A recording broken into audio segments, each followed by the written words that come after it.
பேர் ஷர்மி. நான் தேவசாயம் ஆரல்வாய்மொழியிலிருந்து வரேன்.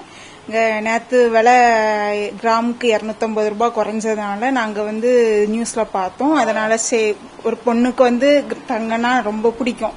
அப்போ நம்ம போவோம், நகை கடைக்கு போனால் நம்மளுக்கு பிடிச்ச மாதிரி குறைஞ்சனால நம்ம எடுக்கலாம் அப்படின்னு சொல்லி செய்குலி சேதாரெல்லாம் குறைச்சி வாங்கலாம் அப்படின்னு சொல்லி நாங்கள் நகை எடுக்க வந்தோம். இன்னைக்கு நிறைய மாடல்லாம் அந்த கடையில் இருக்குது. நாங்கள் பார்த்தோம், பிடிச்சிருந்தேன். எங்களுக்கு மாடல்லாம் கிராமுக்கும் குறைஞ்சிருக்குது. நகை இந்த ஒரு மாசத்துலே இந்த இன்னைக்கு தான் குறைஞ்சிருக்கு கொஞ்சம்.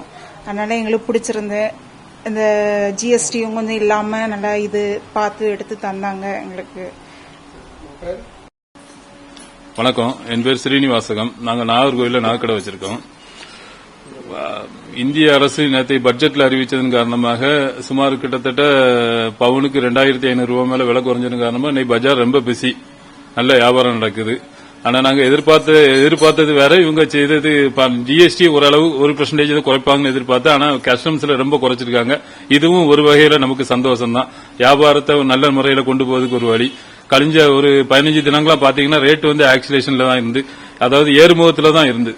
அது இப்போ 300 ரூபாய் கிராமுக்கு கிட்டத்தட்ட சுமார் 300 ரூபாய் குறைஞ்சது கஸ்டமர்ஸ் ரொம்ப சந்தோஷம். அதனால வியாபாரம் இன்னும் நடக்கும்னு நாங்க ரொம்ப எதிர்பார்க்கோம். அரசாங்கத்துக்கும் ரொம்ப நன்றி. நேற்று பார்த்தப்போ ஜிஎஸ்டி 6.4% கிட்ட கம்மி பண்ணிருக்காங்க.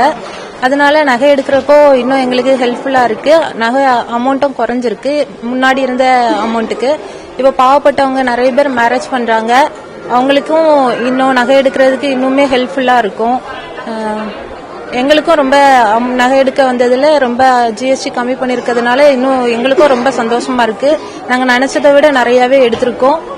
அதனால நீங்க எல்லாரும் பாருங்க, பார்த்து நகை இப்பவே எடுங்க. இன்னும் அமௌண்ட் கம்மி பண்ணா எங்களுக்கு இன்னமும் கொஞ்சம் சந்தோஷமா இருக்கும்.